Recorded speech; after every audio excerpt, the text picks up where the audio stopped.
Good evening. Humiliation for Sir Keir Starmer as one people smuggling gang has sent more people to France than his rubbish loads-in, one-out deal.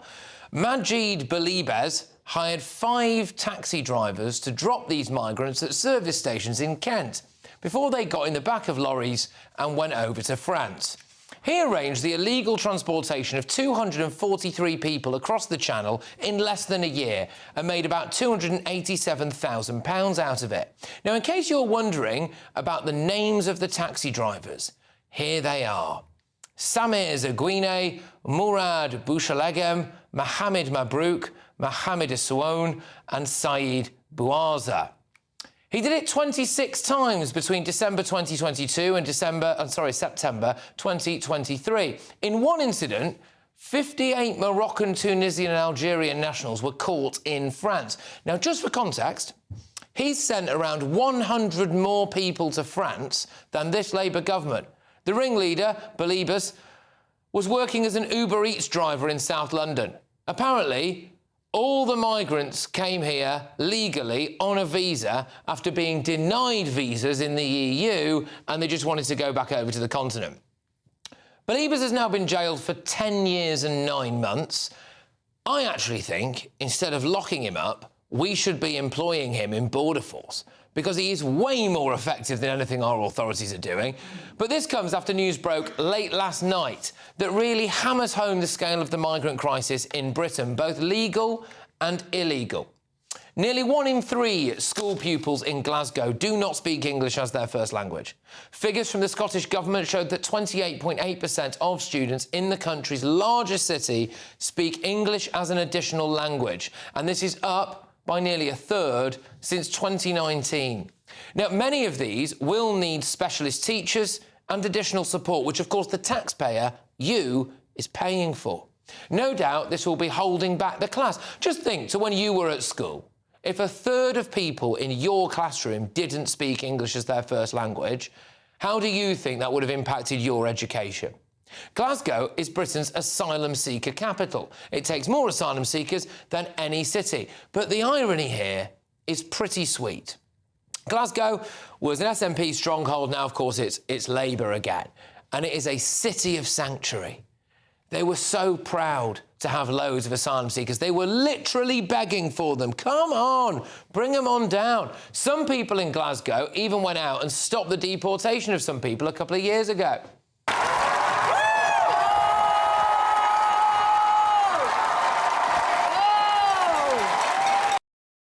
Oh, it's heroic. It's heroic.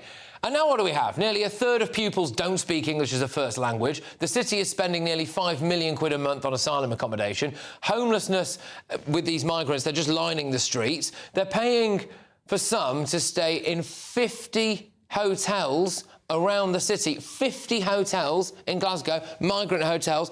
It's a nightmare. So to summarise this sorry tale from modern Britain, we've got a dodgy Uber Eats driver using illegal means to deport more people than the British government, and Scotland's largest city is now a dumping ground for asylum seekers, where a third of children don't speak English as their first language. Brilliant. And it's not just Scotland that's struggling with the consequences of mass uncontrolled migration. Earlier today, Paris cancelled a New Year's Eve concert on the Champs-Elysees over security fears. Well, I wonder where those security fears came from. Anyone got any guesses? Does anyone want... Oh, gosh, what could it be about modern Paris that has meant that you're going to have to cancel your New Year's Eve celebration? How long before they start doing the same here? There's nothing more important than keeping your money and your identity safe online. And with so many VPN options available, choosing the right one can be pretty daunting. But this video's sponsor, ExpressVPN, is making the choice easier for GB News viewers. ExpressVPN is offering up to 73% off, plus 4 extra months free. That's top-level security from just £2.49 a month, and you're covered by their 30-day money-back guarantee. So just click the link in this video's description or scan the QR code now. Remember, when you're online, you are often sharing personal data, so hackers can steal your information, your passwords, your photos, and your bank details in just seconds. But ExpressVPN encrypts your connection, making it virtually impossible for hackers to access your personal information. So why choose ExpressVPN? Well, it couldn't be easier to use. With just one click, you are protected. And ExpressVPN uses military-grade AES 256 encryption, which is the same standard trusted by the US government to guard their classified information. With their new tiered plans, you can protect up to 14 devices at once and manage passwords securely. Live chat support is available 24/7, and it typically connects you in under a minute with a real person. Click the link in this video's description or scan the QR code to get up to 73% off ExpressVPN plus 4 extra months free. Start protecting yourself today with ExpressVPN. Right, let's get the views of my panel. We've got GB's contributors Connie Shaw and Will Kingston and political journalist Jonathan Liss. Right, Will, quite a lot to get stuck into there. So pretty embarrassing for the Prime Minister that one bloke's been able to send 100 people to France, more people to France than this government's one-in, one-out deal. Yeah, normally it's poor form to talk about conversations in the green room, Connie. I hope you don't mind, but we've been looking at this story for 20 minutes and just going, how utterly bizarre. But I think I've got a couple of takeaways. Go on. Takeaway number one, it is possible to deport migrants. So good on these blokes for actually showing us that's possible. Number two, you know why they can do it? Because they're not beholden to the ECHR, to the Human Rights Act, to the Refugee Convention. They couldn't give a toss about those. And you know what? When you're not beholden to those legal frameworks, it's actually pretty easy to dump them in a lorry and chuck them back to where they came from. That's why Keir Starmer can't do it, and some Uber Eats driver can. I mean, Connie, this is pretty laughably bad, right? I mean, you know, the fact is this guy who employed, obviously, 5 pretty dodgy taxi drivers. We don't know much about the lorry drivers, by the way. We don't know if they were in on it or not, or whether they just got a bit unlucky, but maybe that's going to be another court case.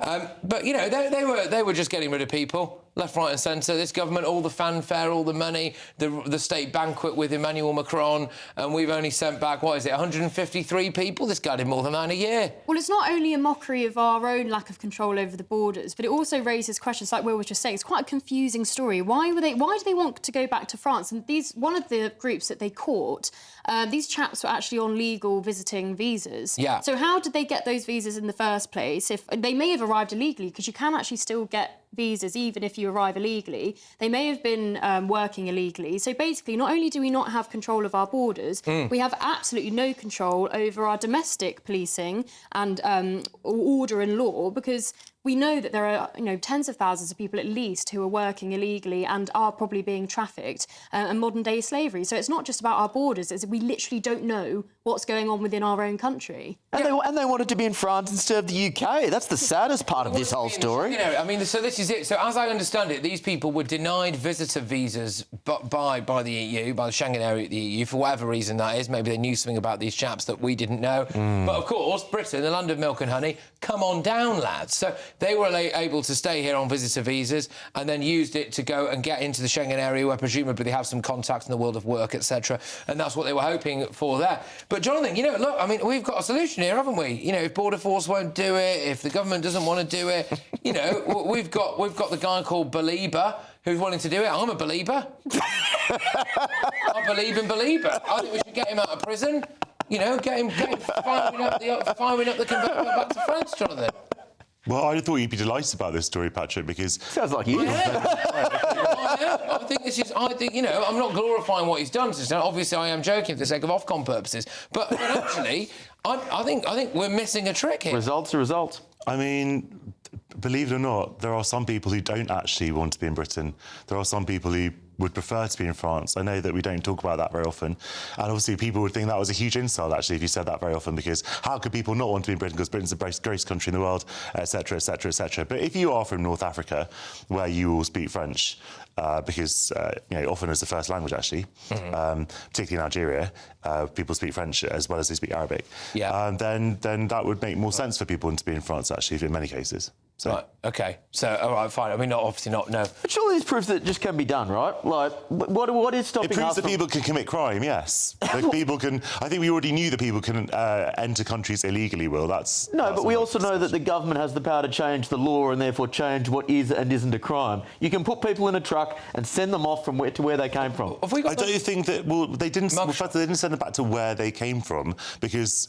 Well, where they came from would be in North Africa, and they were sent to they went to France. So that's not yeah. where they I mean, came there is from. an interesting subtext here. So he made about £287,000. I don't know if we might be able to bring those mugshots up of those people again here, but they've only managed to get about 10 grand back off him or something along those lines. So they're getting him back to court to try to get more money off him. So he's managed to secrete, what is that, about 270 grand by the sounds of things somewhere. So that's going to be waiting for him as it currently stands when he comes out of prison. I am desperate to try and find more information out about these people. You know, where have they come from? Were they all born in this country? How many of these kind of rackets are going on? We see that people, when they're actually doing the human trafficking into Britain, very often these gangs are based in Britain. In fact, in one case, there was a major gang that was based in Birmingham that was running an immigration racket as well. You know, all of these questions, you know, Majid Balibas there, taking time away from being an Uber delivery driver in Croydon, I think it was. He's managed to now, make £287,000 from getting people back over to France.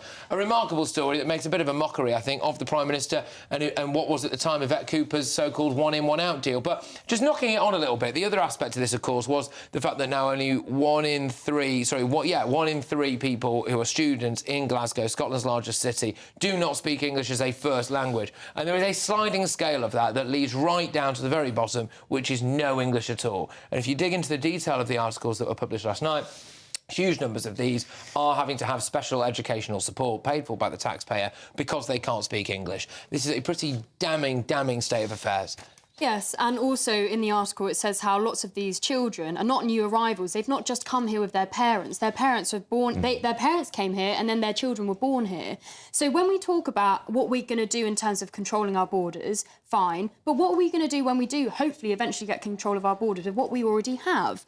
Because now this is evidence of the fact that we already knew this, that we have certain suburbs of this country in certain cities where there are communities and cultures running parallel to the whole of British society. And like you were saying, Patrick, those kids are going into school, making the school life of other British children worse because you're only going at the speed of the slowest person in the class. And frankly, if you cannot speak English, that's going to be an extremely slow pace. So, and this is all coming at the cost of the taxpayer because the council in Glasgow are educating these children because their parents either can't speak English or aren't speaking English in the home. Yep. Their parents may be able to speak English, but they should be making sure that they're teaching their kids English, and therefore it's a complete lack of wanting to assimilate their own kids into the country there's no they community. belong to. But this is the great lie of multiculturalism, and that is that integration is eventually possible no matter where you come from and no matter who you are. The fact of the matter is, no matter how many pamphlets you send out, no matter how many times you provide lectures to say that men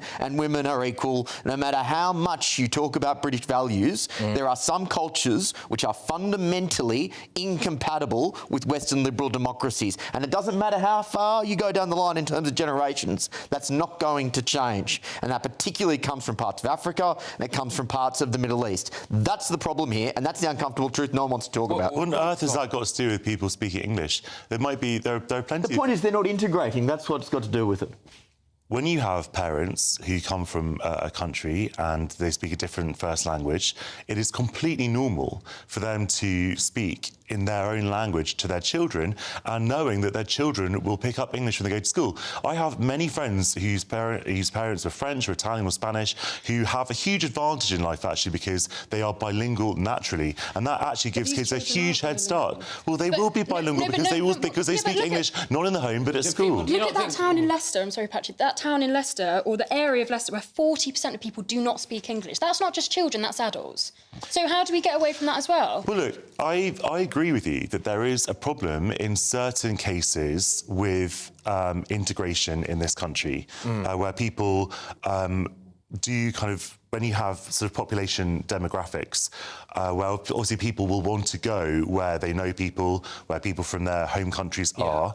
And sometimes I agree with you that people do actually suffer because they are not integrated and they don't speak English and they're held back in terms of their careers. Absolutely, that's an issue. What I think is happening here, though, not from anyone on this panel, but I think generally speaking, snobbery, right? So if schools in Surrey suddenly found that a third of pupils basically couldn't speak English. And little Tilly and Tarquin were turning up to go to school every day, and a third of their class couldn't speak English, and their quality of their education was suffering as a result, which it naturally will. The parents will be up in arms. But because this is happening in Glasgow, and because this is happening in places like Leicester, because this is happening in parts of Birmingham, and yes, it's happening in parts of Manchester, people in the South East especially don't care. They think, Well, it happens in London as well. That's in the southeast. It happens in some places like Tower Hamlets, yeah, absolutely. And people are angry about that. But the kind of Lib Dem class that live in the kind of snobby areas around Surrey and all of that, I don't think they really care. They don't see it as a situation because it's not affecting their kids. They would really, really, really be bothered if it was affecting their kids in their areas. I mean, there is, of course, a case to say, and I'm very sorry for anyone from Glasgow who's watching this who doesn't like this, to say that actually, I'm sorry to say this, but the people of Glasgow, in a way, deserve this. You know, turning themselves into a city of sanctuary, voting for parties continuously who have literally begged for more asylum seekers and then gone out and done things like big campaigns to keep people in the country.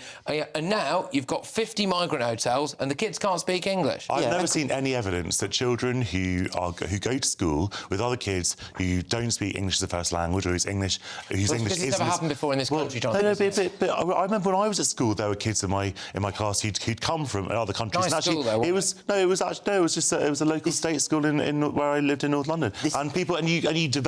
You develop relations, and kids are very kind to each other as well, and they help each other. You develop all kinds of skills doing that. Can we quit this convenient framing that these are middle class Spanish or Italian or Greek families that somehow are coming to Glasgow? They're not. I never said that, Will. They're not coming from Europe. The principle is the same. They're coming from cultures that are not compatible. It is the great evil of multiculturalism that for some reason, and let's make sure language is correlated with culture. For some reason, we protect every single culture apart from the indigenous native culture. And make no mistake, this would be slowly diluting Glaswegian culture. Just quickly, because just very quickly on this, just want to say a very little anecdote because I was out earlier today and a bloke called Sam approached me who is from Nigeria, and he said he watched GB News all the time, and he was made to pay something like £15,000 for him and his family to try and get a visa over here. His wife's a lawyer. She's working. He's working full-time. Obviously speaks the language. He's got a couple of kids. And he is absolutely livid